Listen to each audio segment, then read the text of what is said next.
Greetings and welcome to this edition of Positronic. I'm Barry P. Cook. We're here to talk about the latest episode of Star Trek Strange New Worlds. It's episode 7, and it was called The Serene Squall, which, if I'm not mistaken, is a phrase that basically means the same thing as calm storm, which of course is a paradoxical concept, but okay. We start off at a Vulcan criminal rehabilitation center, a place where I guess Vulcan dissidents like the kind that we saw T'Pring dealing with a couple of episodes ago would be sent for rehabilitation, to be reintroduced to the ways of logic and so forth and rehabilitated back into Vulcan society. And we're actually starting the episode off with her and her personal log, which, you know, is a choice, I guess, and it springs from them wanting to tell stories about Spock and his, for lack of a better word, when it concerns Vulcan's romantic relationship. And, you know, I was okay with that being part of this series, even though I wasn't in love with the idea. When I thought that we'd see her once or twice, but this is 3 times now in 7 episodes, and that part of Spock's life is something that I don't think they should be exploring this deeply, or for that matter, even as deeply as they already have by having her in the body swap episode, which I liked, but, you know, which doesn't work, this exploration of his relationship in the context of larger Star Trek, because by the time of the original series, this relationship in particular, which is apparently so much a part of his daily life in this series, in an ongoing way, was nothing of the kind. And we know it's part of his daily life here because, among other things, here in this episode, he starts having a conversation about his relationship with Nurse Chapel, which is the second conversation he's had with her about his relationship. And I don't know why it didn't occur to me 2 weeks ago when they had the first conversation, but Vulcans in general and Spock aren't and were never in the habit of discussing their personal matters with other people the way humans do, because it connects to the emotional side of their psyche that they all know none of them has ever 100% purged, and that they are embarrassed to exhibit the existence of, which only happens when they either display emotions on rare occasion or when they absolutely have no choice for whatever reason to talk about the fact that, yes, they do have emotional connections and an emotional life on some level, even as Vulcans. So the idea that even a very young Spock, in terms of his maturity, would talk about this stuff with a friend, quote unquote, which he was unique among Vulcans for even having, as opposed to colleagues, for example, is a bit ridiculous. And it's not that I don't think you can have a race of beings who are very logic-oriented, who are at the same time beings that would behave in a way that they're depicting Spock as behaving. But actual Spock didn't. So what are they doing? Like, why do they have to go down this road with him in particular and alter his character?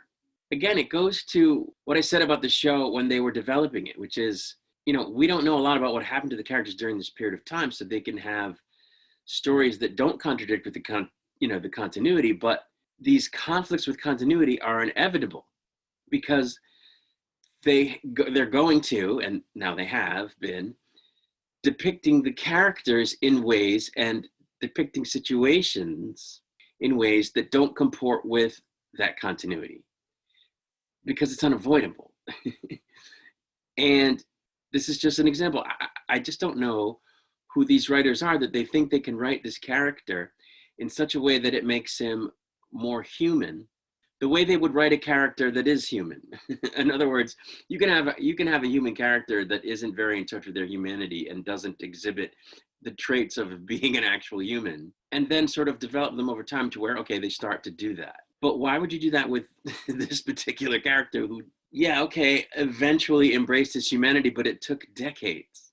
And you know what this is? This is like watching The Big Bang Theory. This is Sheldon Spock. They're writing Sheldon Spock.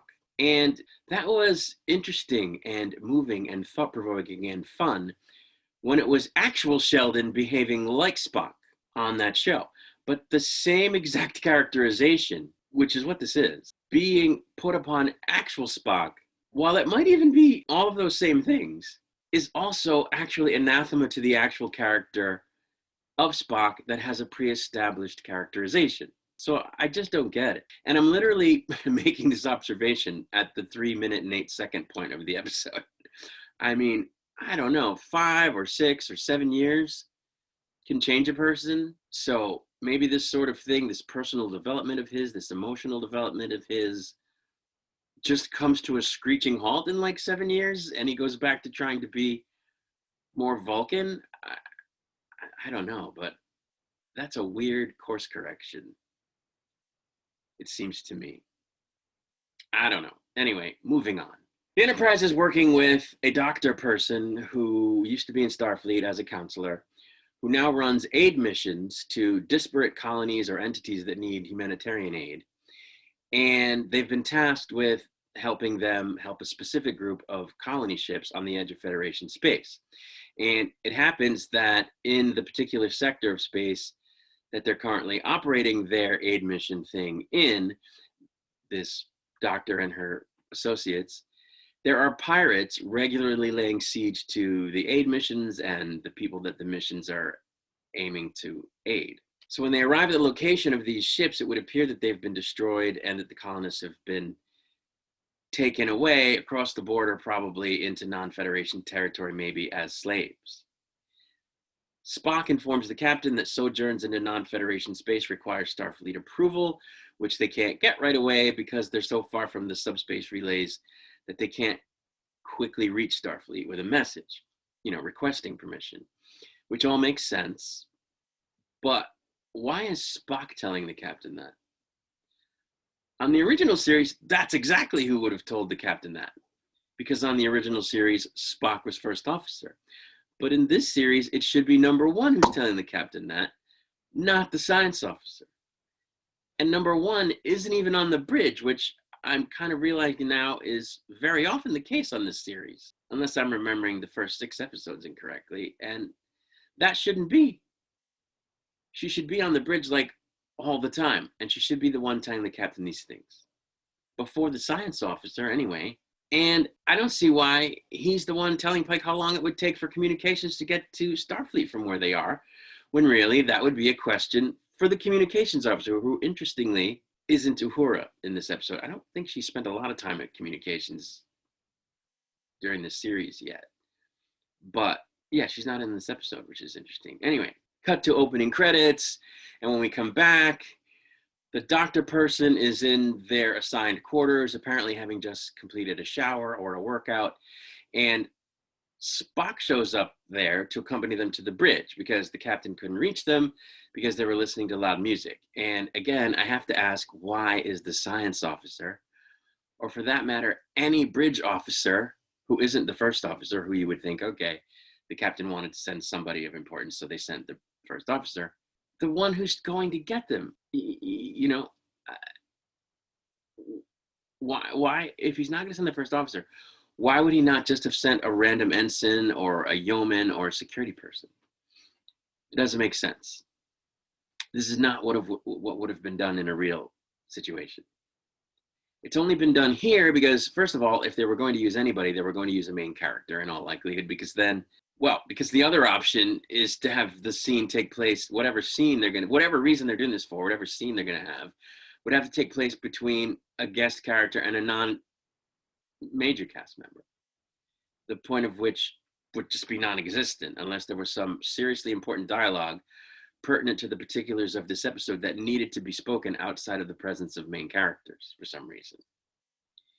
And second, because they wanted to include a conversation about Vulcans and emotion for a reason that is going to become more apparent towards the end of the episode, but they could have found another way to do it that didn't make you go, what? Why would he have sent Spock? Anyway, Spock and the doctor person arrive on the bridge where suddenly, hey, look, there's number 1.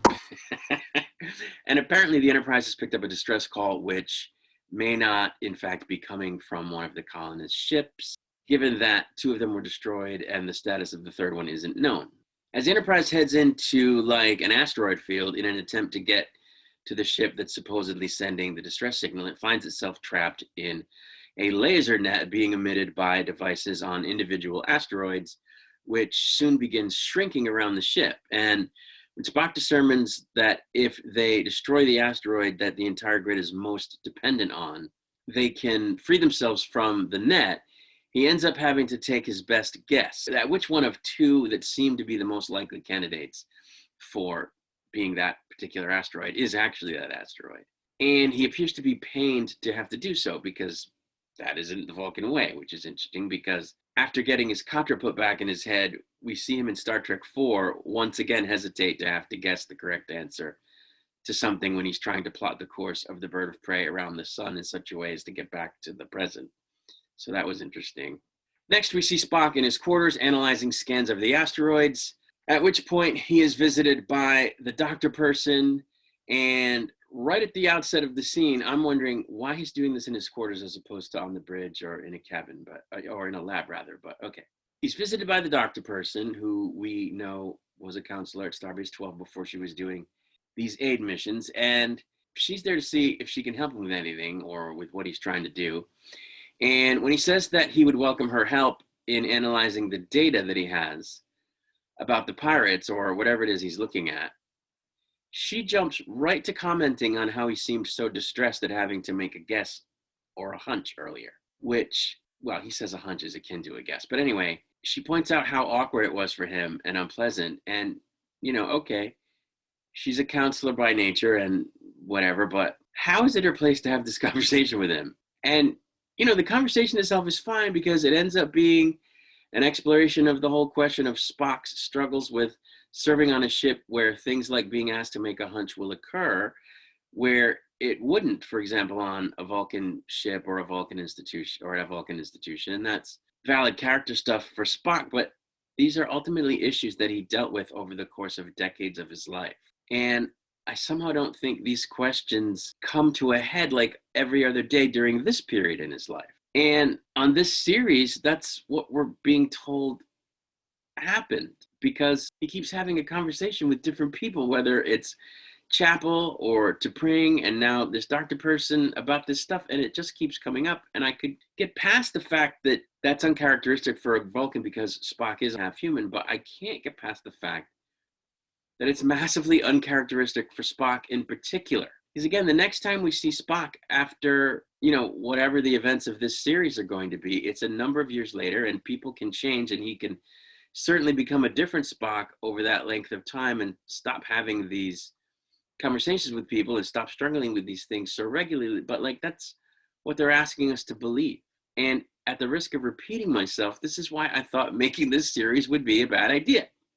And it's crazy because if they would just admit that this is a reboot, I'm happy to see Spock depicted this way more than we're used to seeing him depicted this way, because I think that maybe they didn't make quite enough of this whole aspect of who he is over the course of the series and the films and his subsequent appearances, for that matter, in other shows.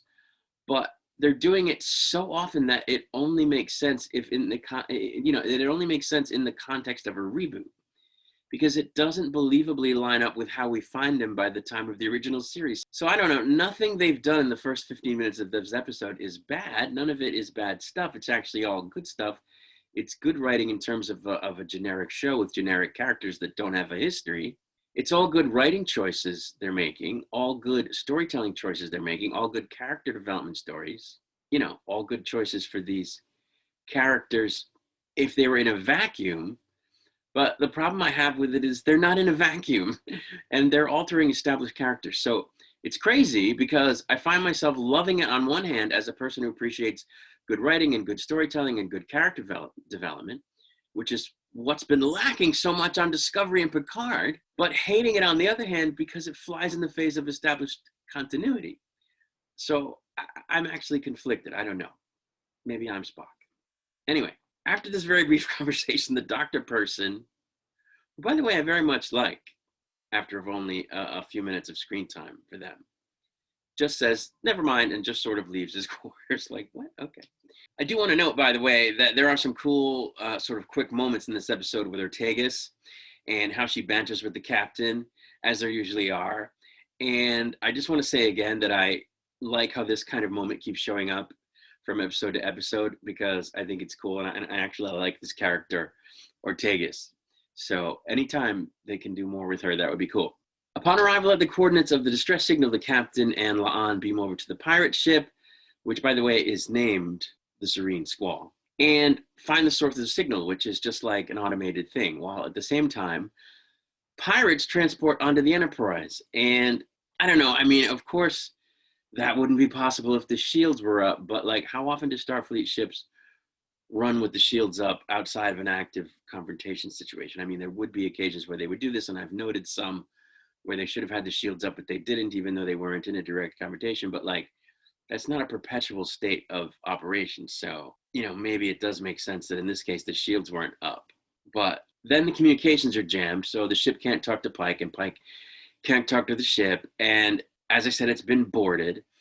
And somehow the pirates make their way to the bridge, only after which number one puts the command controls on lockdown, which I don't get, because there should be a simple audio command you can give to, at the very least, block off access to the bridge upon intruder alert. But this does not occur. And so pirate after pirate is jumping out of the turbo lift off of the bridge, forcing the bridge crew to engage in a firefight with them. And in the case of Spock, some very cool hand-to-hand combat, during which he tries to get the doctor off the bridge and to safety, only to have her actually end up taking a stun blast meant for him before they both get to the turbo lift and head for deck 4, where sickbay is, but end up having to crawl up into a Jeffries tube once they get there to avoid pirates roaming the halls before they can actually get to sickbay. And I liked the Jeffries tube. It was actually a pretty faithful recreation of the original, from what I can tell, which is cool. At the same time, Pike and La'an, and I guess the other couple of security officers who went with them, are ambushed by pirates, who of course want the command codes, but Pike is able to stall them by offering to cook them a good meal, during which they'll discuss the situation with them. Okay. I want to point out that one of the pirates is green, and I don't know if that means he's Orion or what, because they don't say, but okay. Back on Enterprise, Nurse Chapel is skulking around the halls and apparently trying to send a distress call to Starfleet, at which point she is beset by a couple of the pirates, who she manages to pretty deftly take out with a hyperspray, which is kind of cool. At the pirate dinner, Pike tries to talk his way out of the situation by reasoning with the pirate leader, to no avail. But it was interesting because during the conversation, the Klingons were mentioned, which I don't think has taken place on this show or even on Discovery in a long time. Anyway, in sickbay, Spock and the doctor person have a conversation during which they urge him to take the position that the ship needs to be abandoned because being captured by the pirates would just be horrible. And they disclose that they know this because of what happened to their husband at the hands of the pirates. And it turns out their husband was Vulcan, which, you know, is weird, right? Because how many Vulcans married human? And even the writers know it's weird. So they put in a line about how this doctor person's husband was not fully committed to logic, which, how many of those Vulcans are there? We keep hearing about them. And I guess that's fine, because the only reason they're doing this Vulcan thing with them is because it explains why they're so interested in Spock. You know, they have involvement with Vulcans, or at least has had contact and involvement with Vulcans in the past. Anyway, Spock has a plan to get to engineering and override the ship's lockout so that he can send a distress signal to Starfleet. We go back to the captain, and he's now thrown into a cell with not only the members of the away team that he got captured with, but also the bridge crew members who were captured, because apparently after Spock and the doctor person escaped the bridge, the crew was not able to successfully fend off the pirates. And there's a conversation in which it's revealed that Pike is running a bit of a gambit on the pirates by means of him apparently convincing them to sell he and the crew to the Klingons, which doesn't sit well with the pirate leader's crew, and which he's hoping will lead to a mutiny that will somehow be to his advantage if it occurs. Upon reaching engineering, Spock and the doctor person find Nurse Chapel already in the process of trying to send a distress call, at which point Spock handily takes back control of the ship from engineering, but he's only able to maintain it for a moment before it turns out that the doctor person is not the real doctor person and is themselves a pirate. And not only that, but the actual pirate captain of the ship, the pirate ship, and she's able to they're able to undo everything he just did and get the drop on him with a pair of phasers, which really stinks because I like this character. They're cool and hot. Anyway, apparently their plan was to get to Pring to release their lover from the facility she manages for Vulcans, the ones in need of rehabilitation, by threatening to kill Spock, whom they refer to as Vulcan's favorite son, which of course is ridiculous because if ever he was that, it wasn't at this particular point in time. If she doesn't release the person and if she alerts the authorities. So she takes the prisoner to a set of coordinates that the fake doctor lady designated, and when Spock urges to Pring to destroy the Enterprise instead of turning over the prisoner and allowing the pirates to get away with the Enterprise, the fake doctor pirate lady stuns him and then threatens to kill him the next time if they don't get what they want. Spock comes to later and decides that he could convince Pring not to release the person if he also convinces her that he's been cheating on her with Nurse Chapel and that he wants to be with her, which Chapel plays along with, leading to them making out in order to prove this to Pring, who I guess bought it or at least pretended to. And then just basically says, okay, well, I'm not going to give up the prisoner for Spock because we're not committed to each other anymore. So I guess you can kill him. And she just says, our bond is severed and I'm out. I mean, that's paraphrasing, but yeah, which is kind of weird. She says, see ya. Just then, the pirates lose control of the Enterprise because the captain and crew over on the pirate ship have managed to take control of the pirate ship during an ongoing mutiny, which allowed them to use the command consoles on the pirate ship to take control of the Enterprise remotely through what number one calls the backdoor codes, which of course we know are probably the prefix codes, which is actually pretty cool. And during the scene, we see that the pirate ship is actually steered or, flown by means of a 24th century, or in this case, 23rd century style ship's wheel, would have been found on an actual pirate ship, only very modernized. And, Pike is then able to convince the fake doctor lady to abandon her gambit, at which point she uses a personal transport device, which I guess existed in the 23rd century now, to beam herself to a little pirate shuttle that I guess we did see in the beginning of the episode following the Enterprise, I guess remotely, disguised as a chunk of asteroid, abandoning her crew in the process to be taken prisoner. Back in command, Pike does a log entry in which he explains that the pirate ship has been taken over by Starfleet, and then does a really bad pirate impression as he suggests to the crew that if they ever encounter the pirate captain lady doctor person again, they should make them walk the plank, much to number one's chagrin, who's yeah, stop that.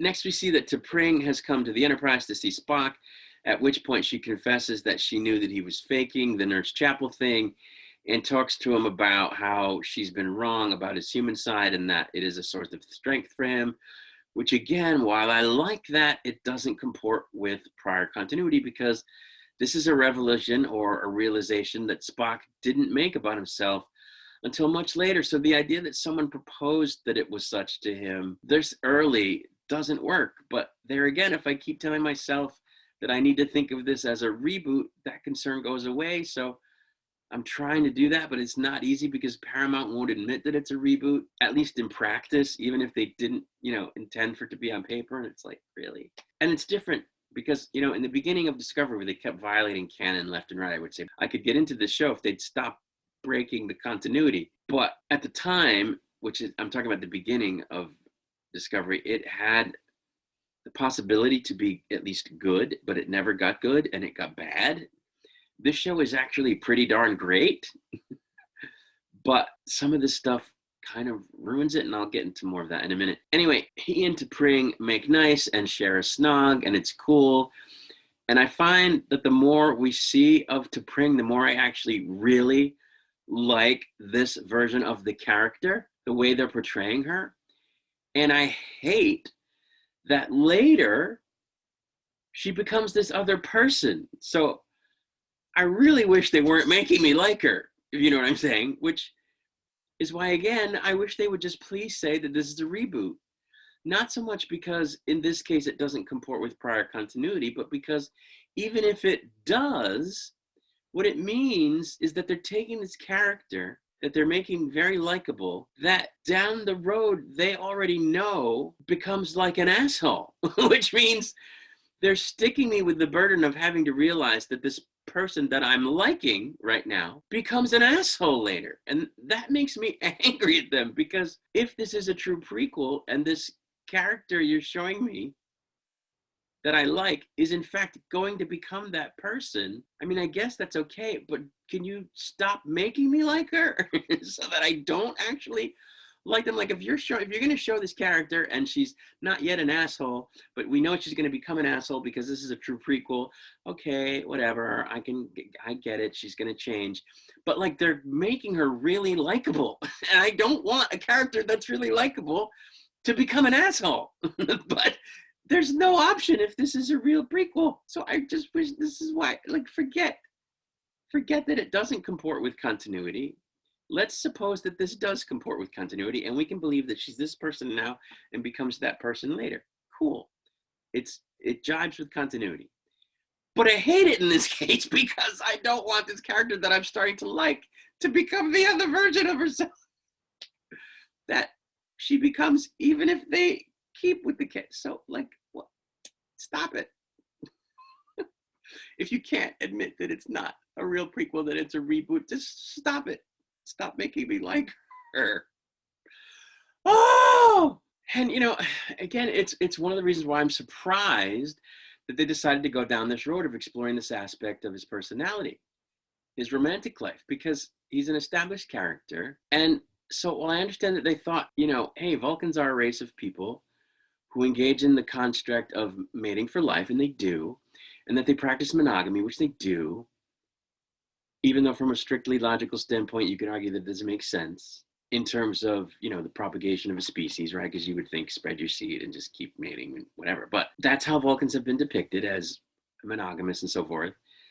So there's got to be some aspect of them that held on to the parts of being emotional beings that lends itself to that. And so because it's something that we know it exists for them, but which has never been really explored on Star Trek, okay, let's explore that. I think that's valid because, yeah, we know that they engage in monogamy. We know they engage in the idea of mating for life and in betrothal, but it's never been explored. So why not? But at the same time, they're doing it with a legacy character. And I don't know. It's like, Paramount, I'm just begging you to please come out and announce that the series is a reboot. Not because of how it affects what came before so much at this point, but because it's affecting my ability to enjoy it for what it is. You know what I'm saying? I don't know.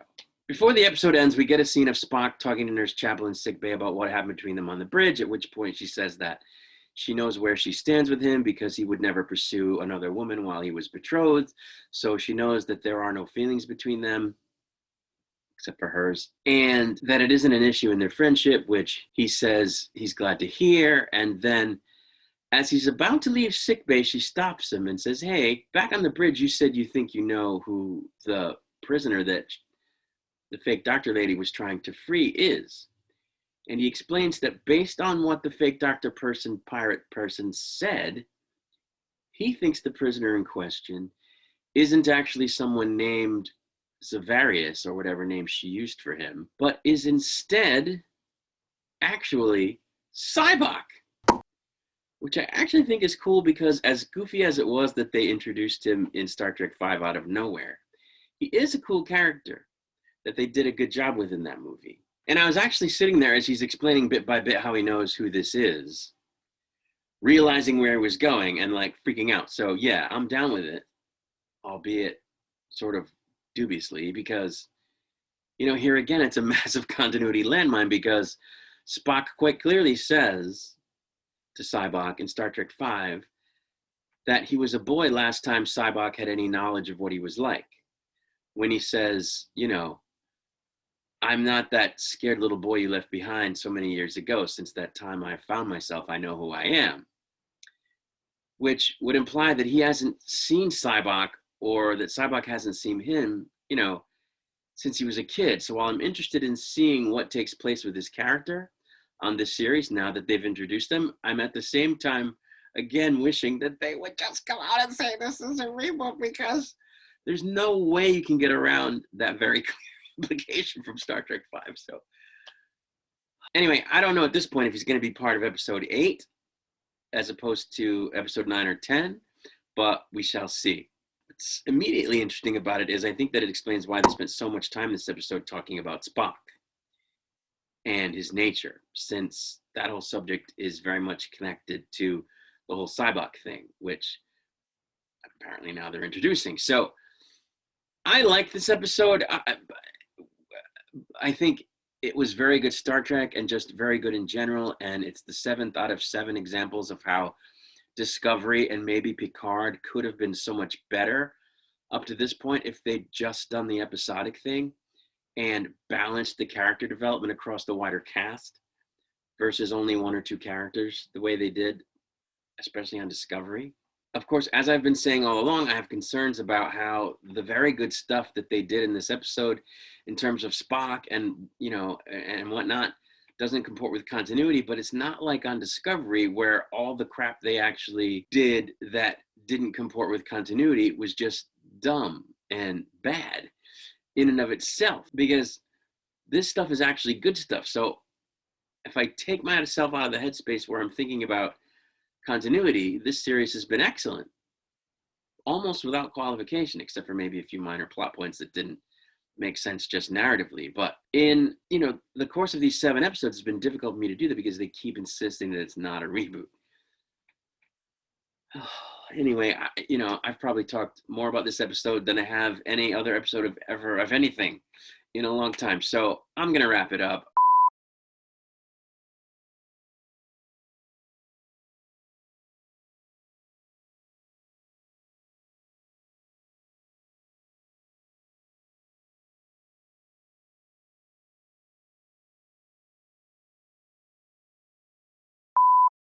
I'm absolutely looking forward to next week.